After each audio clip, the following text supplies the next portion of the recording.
ഷുഹൈബ് വധക്കേസിൽ പ്രതിപക്ഷത്തിന്റെ അടിയന്തര പ്രമേയ നോട്ടീസ് ഗൂഢാലോചന പുറത്തു കൊണ്ടുവരാൻ സർക്കാർ തുടരന്വേഷണത്തിന് തയ്യാറാകുന്നില്ല എന്ന് പ്രതിപക്ഷം അടിയന്തര പ്രമേയ നോട്ടീസിന് മറുപടി നൽകുന്നു. വിവരങ്ങളുമായി ശരത് കെ ശശി ചേരുന്നു. ശരത്, ഷുഹൈബ് വധക്കേസ് ഉയർത്തുകയാണ് പ്രതിപക്ഷം.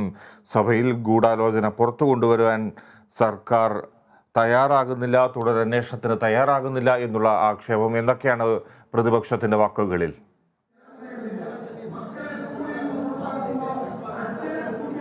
ഫിജി മട്ടന്നൂരിലെ പ്രാദേശിക CPM പ്രവർത്തകരുമായുള്ള സൈബർ ഏറ്റുമുട്ടലിനിടെയാണ് ഷുഹൈബ് വധക്കേസിലെ പ്രധാന പ്രതിയായ ആകാശ് തില്ലങ്കേരി ഈ ഷുഹൈബ് വധക്കേസുമായി ബന്ധപ്പെട്ട നിർണായക വെളിപ്പെടുത്തൽ നടത്തിയത്. പാർട്ടിക്ക് പങ്കുണ്ട് എന്നും ആ കൃത്യത്തിന് നിർദ്ദേശം നൽകിയവർ പാർട്ടിക്കകത്ത് ഇപ്പോഴുമുണ്ട് എന്ന രീതിയിലായിരുന്നു ആകാശ് തില്ലങ്കേരി ഫേസ്ബുക്കിൽ വെളിപ്പെടുത്തൽ നടത്തിയത്.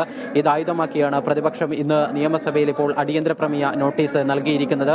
അടിയന്തര പ്രമേയ നോട്ടീസിൽ പ്രധാനമായും പ്രതിപക്ഷം ചൂണ്ടിക്കാണിച്ചിരിക്കുന്നത് ഈ ആകാശ് തില്ലങ്കേരി ഇത്തരമൊരു വെളിപ്പെടുത്തൽ നടത്തിയ സാഹചര്യത്തിൽ ഗൂഢാലോചന പുറത്തു കൊണ്ടുവരുന്നതിന് വേണ്ടി സർക്കാർ ഒരു തുടരന്വേഷണത്തിന് തയ്യാറാകുന്നില്ല.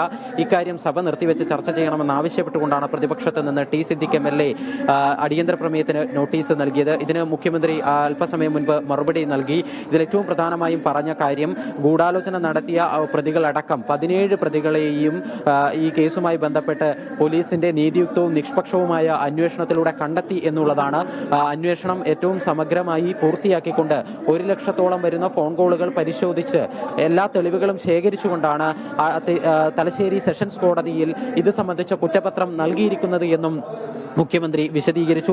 തുടരന്വേഷണം വേണ്ട സാഹചര്യമില്ല, അല്ലെങ്കിൽ ഇക്കാര്യത്തിൽ CBI അന്വേഷണം ആവശ്യപ്പെട്ടുകൊണ്ട് ഷുഹൈബിന്റെ കുടുംബം കോടതിയെ സമീപിച്ചെങ്കിലും ആ ഘട്ടത്തിലൊക്കെ തന്നെ എല്ലാ തെളിവുകളും കണ്ടെത്തിയ ഒരു സാഹചര്യത്തിൽ, എല്ലാ പ്രതികളെയും കണ്ടെത്തിയ ഒരു സാഹചര്യത്തിൽ അങ്ങനെ ഒരു അന്വേഷണം CBI അന്വേഷണം വേണ്ട എന്ന നിലപാടാണ് സർക്കാർ സ്വീകരിച്ചത് എന്നും മുഖ്യമന്ത്രി വിശദീകരിക്കുകയും ചെയ്തു. ഏതായാലും ഇതോടൊപ്പം തന്നെ കേസിലെ ഷുഹൈബ് കേസിലെ 1-ാം പ്രതി ആകാശ് തില്ലങ്കേരി മറ്റൊരു കേസിൽ ജാമ്യവ്യവസ്ഥ ലംഘിച്ചുകൊണ്ട്, ഈ ഷുഹൈബ് കേസിലെ ജാമ്യവ്യവസ്ഥ ലംഘിച്ചുകൊണ്ട് ഇയാൾ മറ്റൊരു കേസിൽ പ്രതിയായതിനെ തുടർന്ന് ഇയാളുടെ ജാമ്യം റദ്ദാക്കുന്നതിന് വേണ്ടിയുള്ള നടപടികൾ സർക്കാരിന്റെ ഭാഗത്തു നിന്ന് ആരംഭിച്ചിട്ടുണ്ട് എന്നും മുഖ്യമന്ത്രി സഭയിൽ വിശദീകരിച്ചു.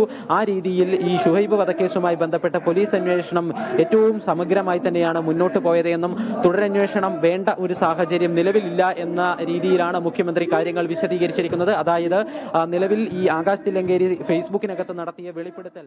ശരി ശരത്, നമുക്ക് മുഖ്യമന്ത്രിയുടെ വാക്കുകളിലേക്ക് പോകാം.